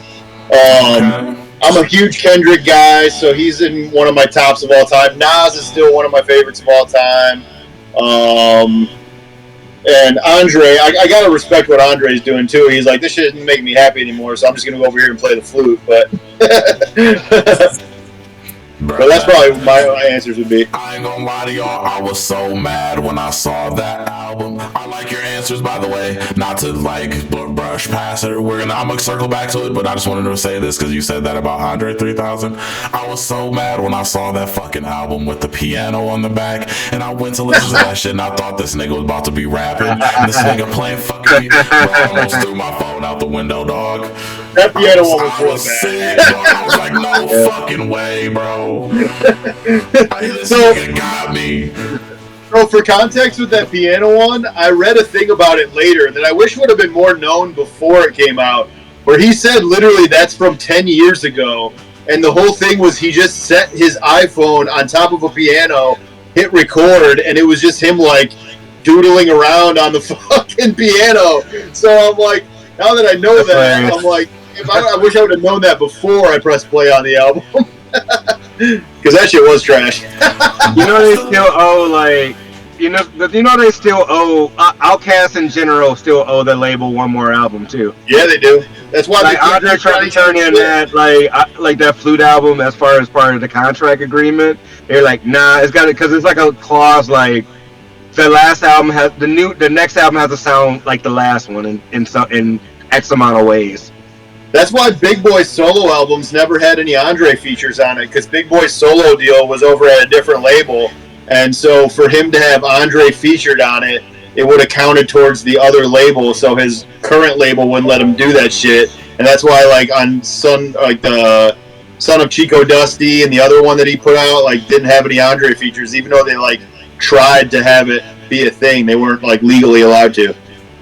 You would have to like change your name like a different artist, like how Mac Miller did like the Larry Fisherman shit and stuff like that. You would have to do kind of like those guys did. Though. Yeah, I love that type of shit though. That would have been cool. Andre 3000 have another rap. Or what was J. Cole's one? Was to Kill Edward? Yeah. Like shit like that. You'd have to do. Bro, that shit J. Cole just did is kind of amazing. I gotta admit, since we're talking about this shit, you guys hear about this? Yeah. So like Dreamville contract. So Dreamville was like a subsidiary of UMG, and when the contract was just about to expire, and you know Dreamville was gonna get all its UMG payouts, J. Cole split that money up evenly with all of his artists on Dreamville, and JID was just on Joe Budden's podcast talking about J. Cole gave them all enough money to where they could fucking retire and never make music again right now if they wanted to. Damn. Yeah. Nah, as much as as much as I've never been really a fan of Cole like that, he's a solid nigga. I can say that. Yeah. He has his fuck ups as any nigga fuck up, you know, but he's solid. Yep. Nah, it's on you, sir. No. Oh, my favorite artist currently. Them rappers. Oh, favorite artist currently. I got you. I mean, not even just rappers, bro. I think like actually, you said rappers specifically. So yeah, no, I do got other music questions on here. Okay, my current favorite rappers. Out of like the past like couple years, like I put everybody. I feel like I put mostly everybody I know on to Denzel Curry. Denzel Curry has been one guy I've just seen from the start of his career to where he's at now. So I love talking about him. And I just feel like the fact that he went from like this kind of like this underground kind of rock guy to like opening for fucking Billie Eilish on tour a few years ago, and just like the music he's making now, which each one's a concept and everything. I do love that. I always got like my favorite person I found out about this year. I still haven't figured that one out yet. I would say my favorite rapper in the past 2 years, outside of Denzel Curry, love Stove God Cooks. That dude is fucking amazing. I was looking at that FICO feature. I wish he got a verse on that still to this day, but I'm not mad at how it turned out. Trying to think of other people that somebody I've discovered this year that I've been going back to. I'm going to come back to that, Spliff. I'm going to come back to that one. Overall, my favorites, man. I mean, you know I'm an Odd Future guy, like I've always been. So that's up there. Royce Royce is always like in my top tier of the goaty goats. Tech Nine's in my top tier of the Goaty Goats. Man, Black Thought's in my top tier of the Goaty Goats. Like it's hard. I mean, it's really hard to like limit it for me because I mean, this gives me a spin-off question. How do you feel about the conversation of Black Thought being better than Jay-Z? Because I 100% agree with that statement. I do too. Yeah, 1,000%. I think Jay-Z's more marketable, but yeah, absolutely. As far as like scale and like go, yeah. I think people talk about Jay-Z in this like pedestaled way because of his business acumen and like the level of success he's reached. But if we're talking just straight rapping, there's no fucking question that Black Thought is better than Jay-Z. Like no fucking question. Yeah, right. No, you're that's not even a debate. Like I would say, Jay-Z is way more marketable and way more business savvy, for sure. But as far as like the actual art of rap and the actual skill of like an MC, yeah, Black Thought. It's not many people better than Black Thought in general. Yeah, Jay-Z can now go on Funk Flex and freestyle for 10 straight fucking minutes off the top of his head and have it be like not only thoughtful but like thought-provoking. Oh my god. Every time I listen to that shit, I catch some shit. Every time. Freestyle, bro. It's crazy.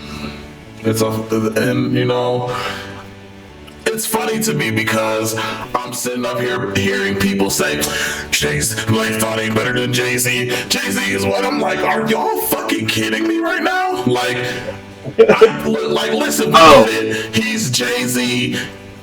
You know, Life of Times. You know, I mean, he Black Album, yeah, Big Pimpin', all that, yeah, got a lot of shit. He was back. No, Jay-Z's up here. Tupac was alive, you know, when Biggie and them. He's a legend. We get it.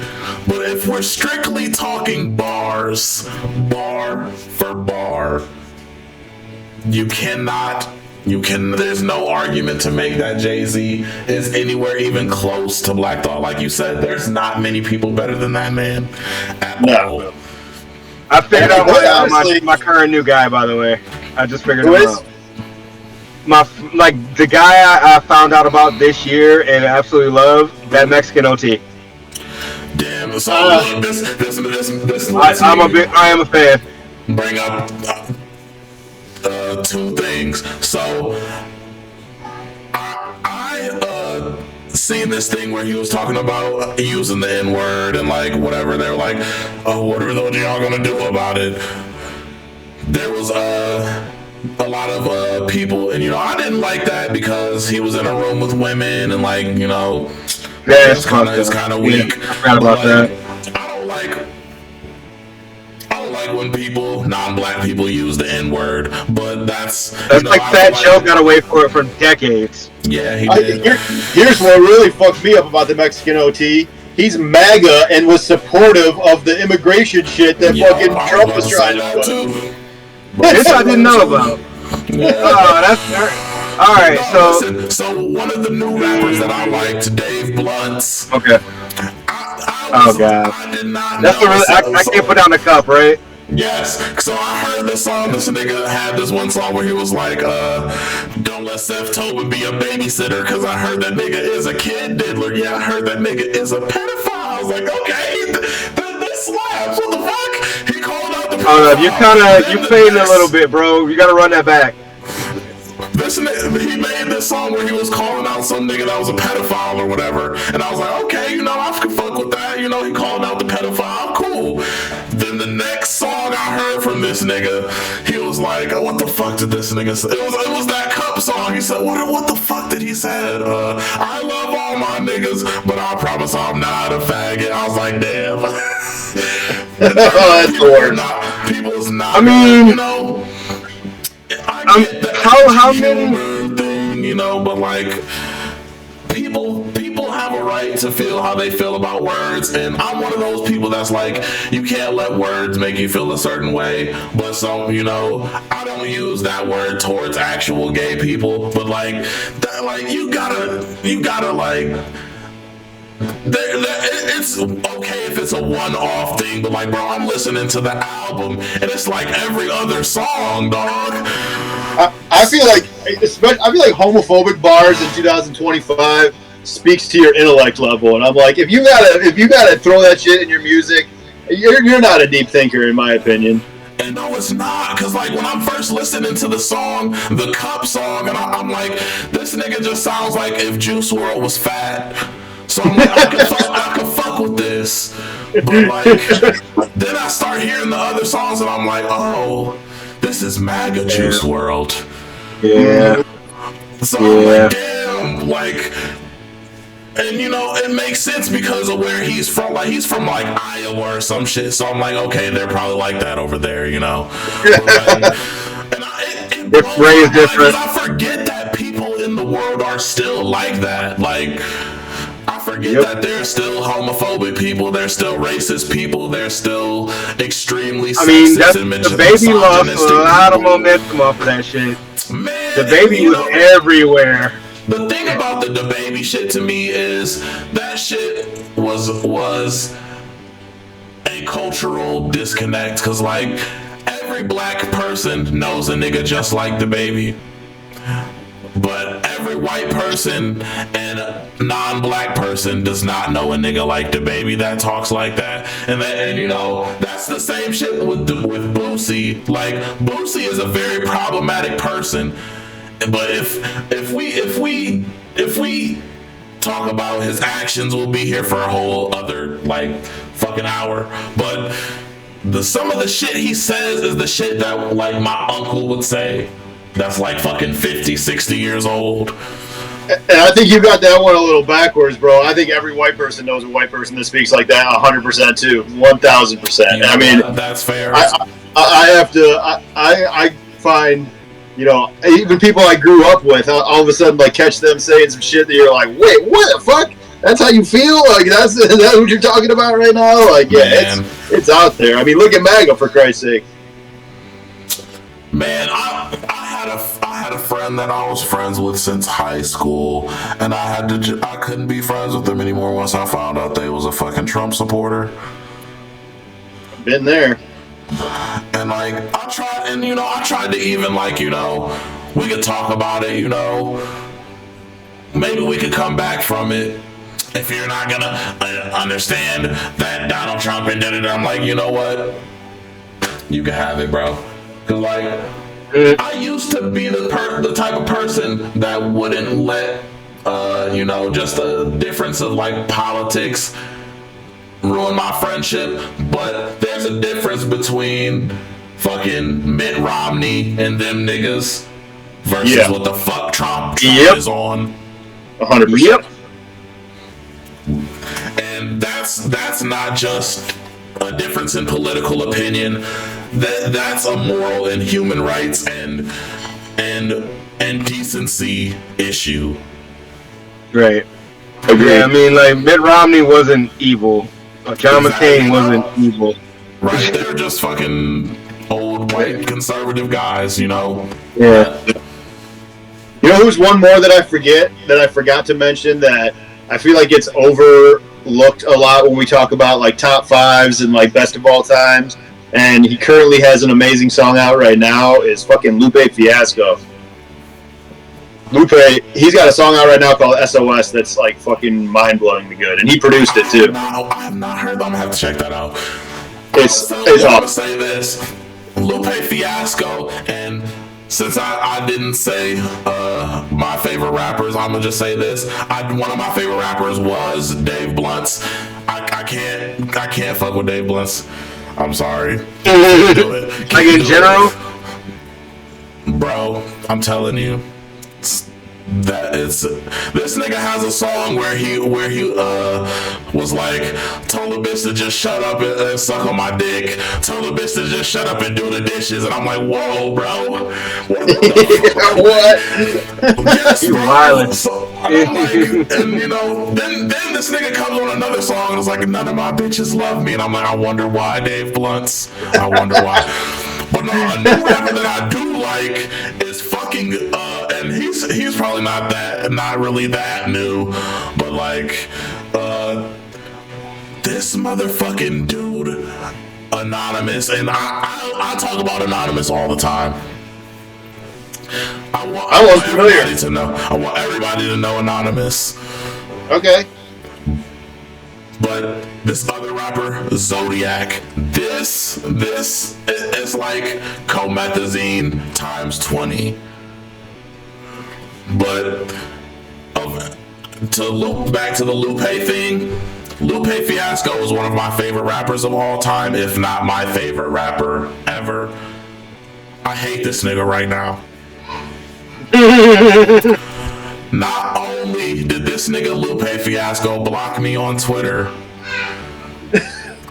this nigga Lupe Fiasco blocked me on Twitter because I asked him. I'm about to tell you. I asked him, how is Drake a better lyricist than Kendrick Lamar? That's crazy, dude. Lupe's page, I was blocked. That's crazy. So, the funny thing is, like, that's wild. The funny thing is, he's being a whole head ass about this Kendrick Lamar being where he thinks he deserves to be shit. So the weird part about that is like, it's very confusing to me because Lupe, I feel like it's like almost he's just trolling because he literally teaches a hip hop class at MIT. And he fucking teaches a whole Kendrick Lamar course in his shit. It's like a whole dissertation as part of his course. So it makes no fucking sense to me. Yeah, I don't get that part either. I'm with you. My thing about it is he's making people think he's a hater and like he's bitter and all this other shit. And like me, as somebody who is a similar type character to Lupe, I know he's just being a fucking contrarian. Yep. This nigga, Lupe Fiasco was the type of motherfucker who wants to be a contrarian so he can feel like he's the smartest person in the room. I think you're right. I agree with you on that.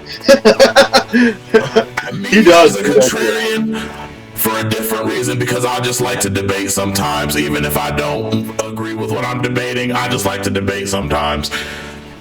I think that this whole thing is the fact that he knows, number one, he's better than Kendrick at rapping. Yeah. The whole thing about the Kendrick Lupe comparison is Lupe never cared about trying to make his music digestible to everyone. Kendrick was like, oh, that's what y'all want me to do? Say less. And Lupe got blackballed because he was on some Free Palestine shit before any of this shit popped off. He surely was. Talking about that shit in his music forever. Yep. Glenn Beck is a racist. Gaza strippers getting words I never said. Yep. Shit. Yep. Everybody hates Lasers. That was one of my favorite albums, by the way. Oh, I love it. Oh, fun fact about Lasers. I went to the Meyer in Canton. It was like Canton Center and Fort Road to try to get that shit at midnight. I ended up getting the last copy. Shout out to my homie Emily. We went up there like together, but like I ended up getting the last copy that was in the Canton Meyer of Blazers. That was a very special memory of that album. It was great. That's fine. Yeah, he's killing it, bro. He's got so many fucking deep concept albums. That one that he made, what was it, Droga's Wave Part 1 or something like that, where it was like a concept about, the slave, the North Atlantic slave trade and a series of people living under the water, sinking these slave ships and fucking killing all the slave masters. Like, that shit was crazy. That album, man, and see, that's another thing that blows my mind about this whole Lupe thing. Lupe's legacy, like, is cemented. Everybody who knows, and you're respected. Why do you even, like, I can't even fathom a universe where the reality is this nigga Lupe is jealous of Kendrick. Like, you're Lupe Fiasco. Like, I can't even figure out how to even say anything more than fucking that. So like, that album you just brought up versus like, I did this thing on Twitch like last year where I was comparing each Lupe Fiasco album to each Kendrick Lamar album. When I compare Food and Liquor to Section 80, I like Food and Liquor more. Section 80 has more skips to me than Food and Liquor. I'd go with that. His first two are straight up 45 classics. Wait, so hold on. We're talking Section 80 compared to Food and Liquor 1, right? Yeah. No, my bad. Good Kid, Mad City, Food and Liquor. Oh, no, I don't agree with that. You can make the case. I mean, I don't agree with that. I'm sorry. Okay. I knew you were going to say that. I think you can make the case for any of that. I feel like Lupe's good enough to make that case. It's not unreasonable. I just think there's more skips on Good Kid, Mad City, the original, because a lot of people remember the deluxe version. Yeah. I'm talking about the original Good Kid, Mad City, not the deluxe with. There's 2 skips on that album for me entirely. That's it. What? Food and Liquor. On Good Kid, Mad City. Food and Liquor, I would say, I gotta go back to that track list. It's been a minute, but I should pull that up real quick. Good Kid, Mad City, I think there's 2 skips for me at most. Maybe one. Track off rip. For me, I like the actual, like the title, Good Kid. That was a skip for me. That's about it. I got this right here. Shireen, aka Master Splinter's daughter. That's a skip for me. I start the album on "Bitch Don't Kill My Vibe." Backseat Freestyle. I like that one. Oh my bad, I cut y'all off. Go ahead. I'm sorry. I don't think it has any skips on Good Kid, Mad City. There's this dude. His name's Cole Kushner. He does this podcast called Dissect.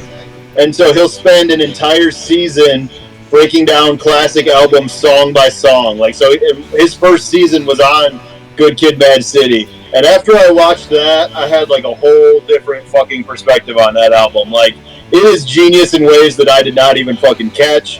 That it is like so deep and methodically thought out that I'm like, nah, there's no skips on Good Kid for me anymore.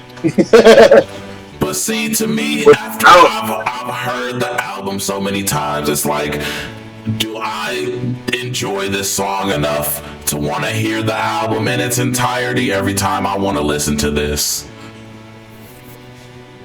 I get that. For me, like, there's only so many albums, period, where, like, I want to hear every single song on the album every time I hear that shit. I feel like because, I don't know, maybe it's because I'm 38 and I grew up in like the CD era, I'm such a fucking album guy. I typically don't skip any songs when I'm listening to albums. I just let that shit play. Because like, I watched this interview with Earl Sweatshirt once where he fucking hit it so nail on the head to me. He was like, he's like, I come from the era where you put that shit in and at first maybe you might skip around, but then you want to figure out, well, why didn't I like this song? And so then let me just fucking listen to this one a little bit that I didn't like and figure out what it is I didn't like. And sometimes those end up being my favorite songs on the whole fucking album. Yep. And I'm like, I'm that way. That's how I go. And see, I agree with that. Maybe it's just the difference in, you know, how people interpret things or how people enjoy things. Yeah. I'm one of those people, I'm not really like a playlist top 40 guy. Like, especially with artists I like, I listen to whole albums. I listen to whole albums consistently. If it's a concept, like Good Kid, Mad City is a great concept album. It's like probably one of the best to actually do it from start to finish. Now that I know how the album sounds like in sequence, there's a song or two I might not like. If this comes up, I know how it goes. I can kind of skip it. That's just me personally. Yeah. So when I'm listening to like full projects, right? A lot of artists don't take the time out and do conceptual pieces. So yeah, there's certain songs like, say, like, I'm gonna use Future as an example. Like, Future's not really a concept artist. He's really single driven, a lot of background music, but you know, he does really good job at making like party tracks. There's gonna be a lot of skips on those albums for me, but the ones that hit absolutely hit. I generally don't even listen to Future albums. Like, Future occupies like zero time in my headphones. Like, if I'm at a party, I don't mind it, but like, I'm not pressing play on no Future albums. That's what I'm saying. Like, it's good background. Me, I'm a super playlist guy, because like I do want to circle back to the Earl thing. Me and Earl is the same age. He need to cut that old nigga shit out. We ain't from no album shit, nigga. I had an MP3 player, but I had a Walkman too. I just had to pop my shit real quick. But no, like I'm a super playlist dude. Like I got whole fucking like that's how I listen to music mostly these days. I don't even really like unless it's a new album coming out from an artist that I like or a new album that somebody recommends me or I discover. I don't really or like an artist that I already like comes back from like Eminem when he dropped that fucking Death of Slim Shady. I fucked with that. I listened to that from top to bottom. Every time I listen to it, top to bottom. I don't listen to it anymore. How often do you come back to that album? I don't anymore. I don't either. That's my other issue with Eminem. Yeah, you kind of brought up a good point to me. But when I talk about that, what was the album that you said? The Good Kid, Mad City. For me, it's because I don't enjoy the song of Shireen, aka Master Splinter. Like I understand its importance and the structure of the concept that is the Good Kid, Mad City album. But I'm not trying to hear from the jump. She had a hump. She was a camel. Like I'm trying to hear, bitch, don't kill my. Like, I feel it. I understand that 100%. Take the playlistable songs and I'm gonna go away with them, and you can keep the rest. I appreciate you, my ninja. But I'll give you this, Brad. When I'm listening to Mr. Morale and the Big Steppers, 9 times out of the 10, I skip "We Cry Together." that song on that album. Listen to that, bro. I cannot listen to that shit. Bro, I was 8 so when Mr. Morale came out, one of the dispensaries I was working at, they put the whole album on.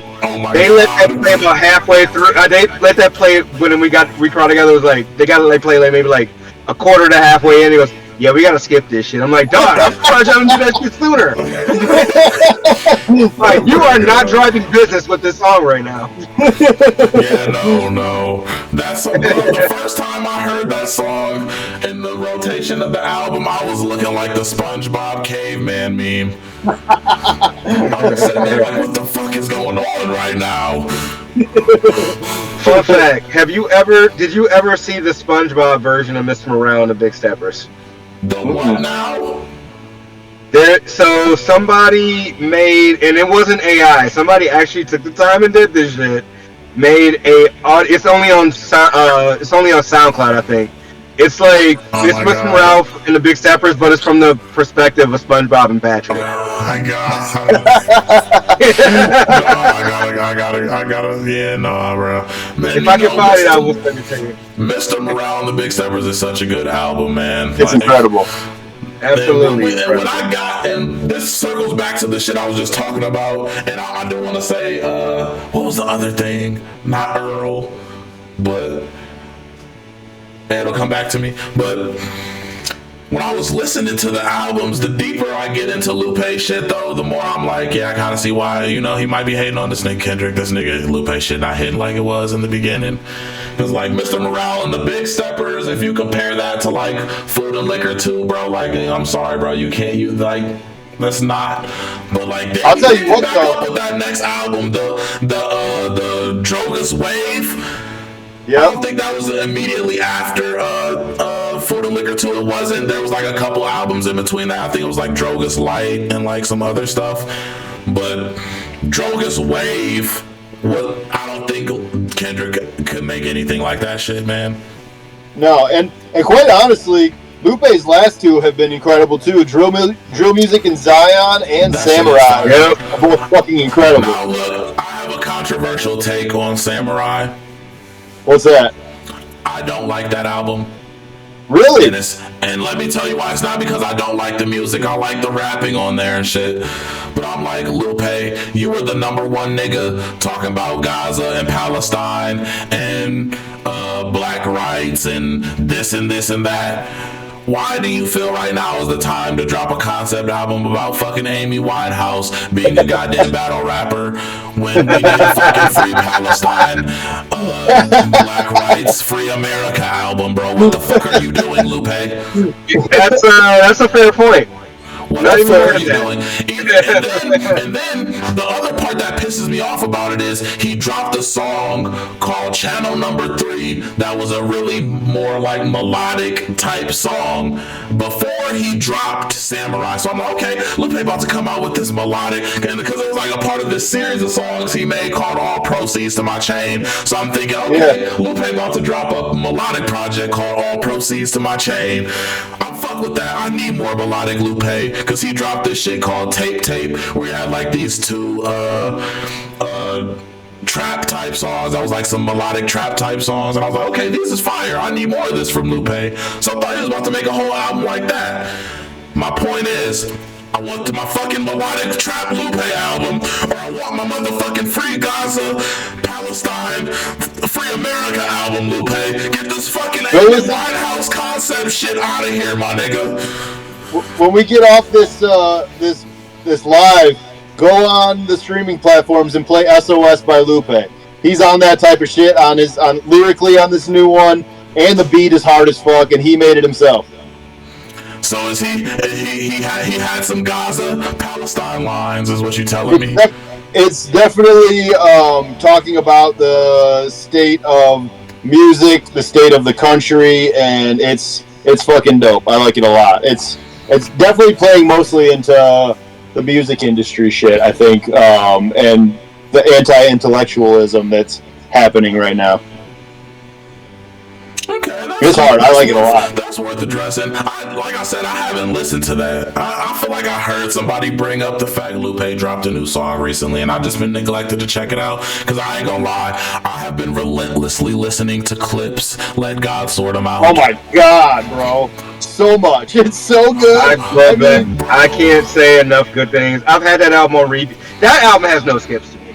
Can we talk about how a 52-year-old Malice might be Rapper of the Year right now? Bro, Malice was snapping throughout the entire album. Yep. The entire thing. He had like 15 years of shit just waiting to go. Bro, and then his fucking feature on the new JID is crazy. That FICO, I was listening to that, I was like, oh yeah, he definitely just killed this nigga Push on this one. Oh my god. Oh my goodness. And he does not curse once on that whole fucking album. The funny part about it is, when he did the Tiny Desk with Pusha T, he was saying Pusha T's cusses. He's a fucking troll. Yeah.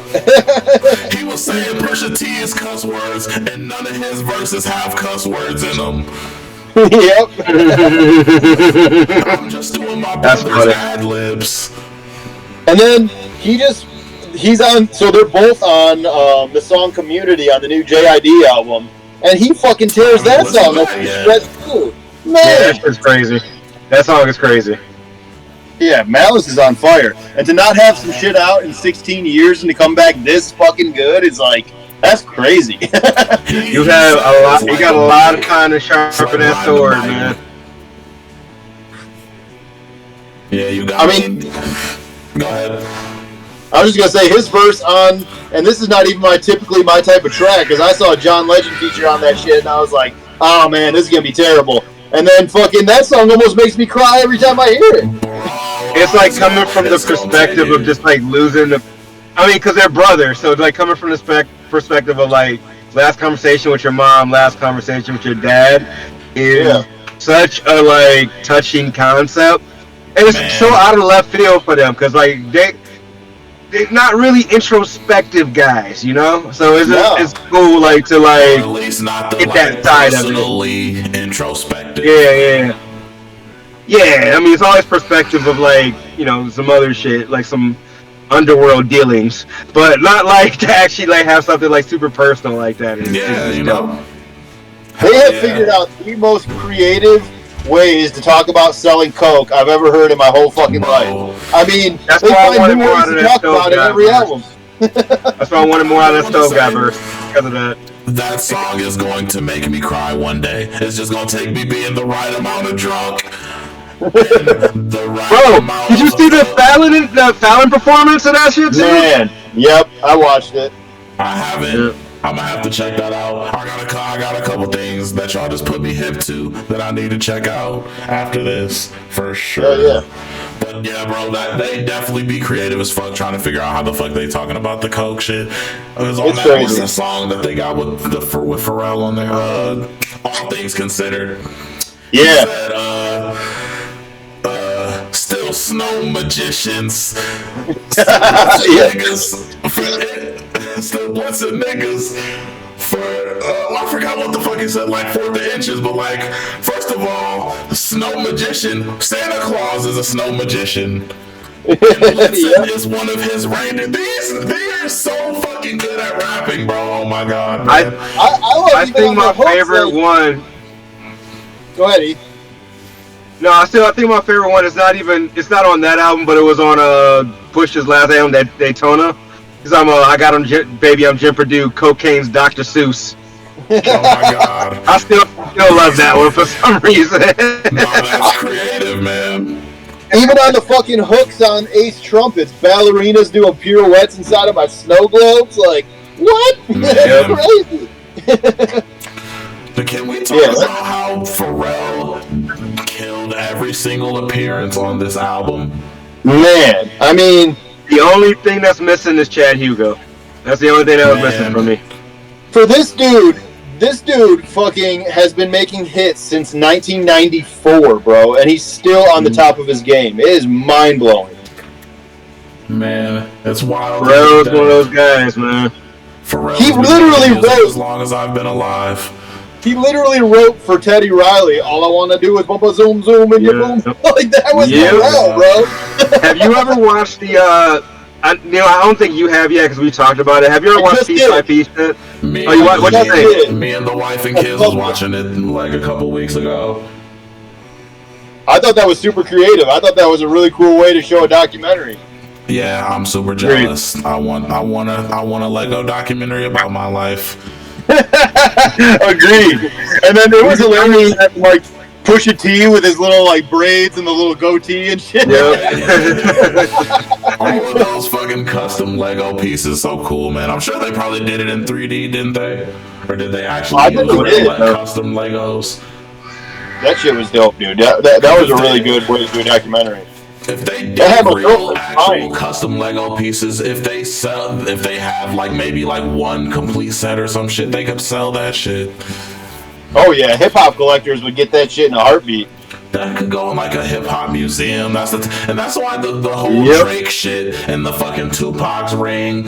Like, that's why I was like, I feel where Kendra's coming from with that shit. Like, that shit needs to be in a museum somewhere or some shit. Like, Yeah, I you should agree. not just have that. It's something Drake's with the talking about Wu-Tang melted like mountains, album dude. that never came out with the Martin Scorsese shit. All that should be in the That museum. too. I heard about that. Man, when I heard about that shit, I thought it was cool at first. But like years down the line, once I started thinking about it, I was like, that's actually not as cool as as they made it seem. I think it just resold for like $2.8 million or some shit like that. That's wild. It's fucking crazy. That's another new album I'm listening to right now. Is The Emperor's New Clothes by Raekwon. The Raekwon album is great. I like that skit he has about like a rapper like a retirement thing. He goes like, Yeah, it's awesome. We got butter pecan pies. We got your water bed if you want to get your freak on. We got all this shit. Like, this is funny as hell. Yeah, it's great. And shout out to Nas for the Masterfield shit. Yeah, it just came out like the same. Yeah, I think like it came out the week about a month after the ago. Clips album. Oh my god, man. I've had so much bullshit going on in my life. I done barely had time to actually check out new music. I feel like besides fucking Tyler's album and fucking Let God Sort 'Em Out, that's probably two of the newest fucking albums I've listened to, man. Like, Those are two big ones. I feel feel like I have not been as into music as I need to be or desire to be, as far as like checking out new stuff, and like it's so much that comes out, it's hard to keep up with everything, man. It is, for sure. My new thing lately has been every night I go, because I mean, without drinking, I gotta find new ways to occupy my brain. So every night I go for walks around my apartment complex, and I just do laps and listen to all the new shit that's come out. And I just will. Sometimes I'll listen to an album 3 times in a row just to fucking get it like committed to my memory. Damn, I guess I never thought about that, because I'll be fucking drinking beer and then I'm like, well, I gotta put the kids to bed and now I'm asleep. Yeah. My thing is like and this is a credit to Neil. Like most of the time, unless it's like somebody who's severely on my radar, a lot of times I just get it from Neil and Sean's group chat. Yep. Man, a lot of times I get my new music from This that. is important, Neil. Yeah. No, hey, trust me, I got playlists too. I do playlists too, but I need send me a playlist of some new shit, man. I got you. I can do that for you. I need Well, some I'm new listening shit. to playlists. You send me a playlist too. I'll share a playlist with you all. I feel like sharing playlists is a very good way to like be social and like learn about your friends and like their taste in music and the type of you can learn a lot about a person by the type of music they like. Agreed. And honestly, when I'm listening to playlists, the shit I listen to more than hip hop, if I'm going playlist route, is R&B music. I have the sickest ass R&B playlist ever. It's funny because I've been trying to get more into R&B lately, because on my Twitch stream I'm trying to do this thing that's like a late night R&B, like listen to the new R&B thing, or like just me check out an R&B album that I never heard before. So that actually might be the playlist. Hell yeah, Man. dude. Peep the new Giveon album. He's got some great shit on that project. That Giveon album is incredible. Every time I think about how many albums I have not listened to, another album comes out. Yep. It's every Friday. I just checked out that Ray chick that Neil you put me onto when we were in the hotel. I just checked out that 21st Century album. Dude, it's so good. Like the production, the 070 Shake feature is so well done too.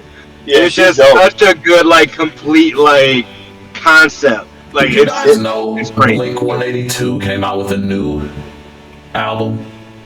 I did not. Did you know Linkin Park's here tonight? Linkin Park is here tonight. Oh, they got that. Linkin Park's at LCA right now. Wow. Yeah, I can't really get down with the new Linkin Park shit with that fucking rape apologist chick, that fucking Scientology chick they got singing. Oh, the chick from Danny Matheson shit. Yeah. Yeah. They ruined Linkin Park. Bro, the snack rap is back. Linkin Park is back. You know what's kind of cool that I saw the other day? King of the Hill is back. Right, come on, man. Bro, you know what's kind of dope? So there's this like all black punk like pop punk band called Paradox Band, and they kind of make like. You must say Process Red. Dude, they did an opening slot for fucking Green Day recently, and then Travis Barker just played on their new song. So they got a song out with Travis Barker playing the fucking drums on it.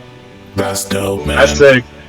And they were saying too that like I watched the kid, like the lead singer, in an interview, and he was saying that Green Day was coming to town, and he was just reaching out on some like, can I get some ticket shit, because they had like chopped it up back and forth in DMs, and Billy Joel hit him back and was like, how would you like to open the show instead? That's fucking dope, man. That's so tight. Yeah. Niggas living the dream and shit. Yeah. That's I super wanna dope. fucking open for Green Day. Right? Jealous. But anyway, fellas, I'm getting fucking hungry as shit, so I think I gotta get out of here. Same. For sure, man. Hey, I do. You got any more questions before we go? Yes, I do have this was I had 2 more questions. Well, I had a segment and one more question. I wanted to ask you guys what your favorite band was, because I said I had another music question. And then I'd have this section that I call Yuck or Yum. So, Off really really Go quick. ahead, Eve. Not fire that up. My favorite band is System of a Down. Fucking love System of a Down. That's like, I love Surge. I love it. You can always tell with them like who makes what music, because Surge is always more like the political, like like with Armenian genocide, like everything they talk about politically focused is usually Surge. Everything sort of rock and roll focus is Darren. And I always loved like that mixture because they came around that new metal era too. Even though they don't really, I mean, they incorporate like the hip hop mentality, but not necessarily like they don't necessarily rap, mind you. So I feel like it was a kind of unfair thing they got limped in with like a Limp Bizkit and everybody else. But I fucking love System of a Down, man. So my favorite band for sure. For me, there's this one I fuck with heavy is Little Dragon. They're like a Swedish electro pop band that's fucking amazing. You've probably seen them like featured on other people's shit. They've been on a lot of like hip hop albums and shit. And then I fucking love TV on the radio. I love TV on the radio. They're fucking amazing. They're from like the early to mid 2000s, but they're an all black rock band that's fucking awesome. They have two of like the most compelling rock albums of all time, in my opinion. And then I always fuck with Tame Impala. I'm a big Tame Impala guy. They got some new shit coming out. So, but they're I don't know if there's really a band, but it's more rock driven and shit. Kevin Parker. Yeah, Kevin Parker. New band I've checked out too is A Mill and the Sniffers. Highly recommend. Their album Cartoon something. They're fucking they're from Australia. I just put Neil on to them recently, like when we came back from Pittsburgh. Definitely check them out. They had a dope ass Coachella set you wanted to check out, but that's probably my new favorite band I discovered this year too. All right, this is the last thing, and I'm gonna let y'all go. This is why I like doing this type of thing though, cause like now y'all can go about y'all day. Y'all don't gotta drive all the way back home and shit. But like, so yuck or yum is yuck. You hate it, obviously. Yum, you fucks with it. So when I grew up, I went to this place called the Ozone. I had this lady that she was like in charge of like the events coordination and like everything. Like she was basically in charge of the Ozone House drop-in center that I went to. She would always say, you don't yuck somebody else's yum. So like if you don't like it, that's cool, but like if somebody else likes it, don't make them feel bad for some shit they like. Yeah, I get that. Like we've gotten away from that. So I'm gonna give y'all a couple things. You could just say yuck or yum. You don't have to elaborate, but you know, it just helps, and people can learn something about you that you like or might not like. So the first thing I got is bootcut jeans. I'm gonna go yuck. Funny. Yeah, I'm gonna go yuck as well on that one. Yuck on the bootcut jeans. Canadian tuxedos. Isn't that just like denim? It's a full denim outfit, denim shirt, denim jacket, denim pants. Yeah, Sydney Sweeney just did a fucking thing with Calvin Klein. Oh, it's one of them companies, but Levi or something. American Eagle. That's it. American Eagle. It was American Eagle. You're right. I'm gonna go yuck for that personally. Some people pull it off though, but not for me. On myself, I'm gonna go yuck, but I've seen some motherfuckers that can pull it off. So like, yum if you're a fashionable motherfucker. If you can rock the mullet like well, you can rock a Canadian tuxedo well. That's a good rule of thumb. That's a really good rule of thumb for that. Ohio State. Yuck. Yuck. I'm gonna go. I'm gonna go yuck as well, just because it's fuck Ohio State. By the way, can I yuck the whole state of Ohio? Sorry, but sure, yeah. Well, I mean, yeah, we're Michiganders. Yeah, we can yuck Ohio completely for sure. And this is a person from Ohio, Trippy Red. Yuck. Yuck, but yeah, yuck. Not my demo. Not my demographic. And this is my last one. Craft sodas. Yeah, like poppy and shit. There's different. So like, there's the main or Jones or anything like that. Yeah, stuff like that. You know, there's Yum all brands. day. Yeah, so, Yum all day. Yeah. I feel like that could be also a good way, you know, for people to get out of the beers, get into the craft sodas. There's a lot of interesting sodas out there. I agree. But I appreciate you guys. Thank you. You know what? I'm gonna go Yum. I'm gonna go reverse that on Trippy Red just because of Dave. Only because of Dave. But yes. But yes, we're good. We've reversed the yuck on Trippy Red. Just because of the Dave. He was funny on there. Was that you're talking about the Little Dicky show, right? Yeah. Yep, that's the only reason I reversed it. That's why I feel like so much happens, bro, because I still haven't watched that. It's pretty good. It's funny. It's not as good as Atlanta, but it's funny. I haven't even... Man, didn't they finally do the series finale or something like that? Yeah, it went 4 seasons. Last year or 2 years ago. See, I still haven't watched that. Man, I'm gonna let y'all go. I need to clearly catch up with fucking all pop culture. Everything that has happened in life in the past, 3-4 years. And they're hungry. So, again, I appreciate y'all for coming on here, man. I know, like I said, it was probably weird being on the other side. It is. I enjoyed it. I'm glad you guys had a good time. Yeah, this is fun. I had a good time. We're definitely got to do this again when we get deeper into the episodes. Y'all should definitely go check out their podcast, by the way. This is not a podcast, by the way. This is just me making a silly talk show with my friends and random people and musicians that I like and people that I know. I'm literally about to have my cousin on here in a couple weeks. So nice, I like it. I don't want y'all people to expect too much from this. This is just me because I like to talk and sometimes I want to have excuses to talk to people. So, yes, I know, Neil, you gave me his phone number. He said I can call him. Yep. Some people, I gotta ambush them.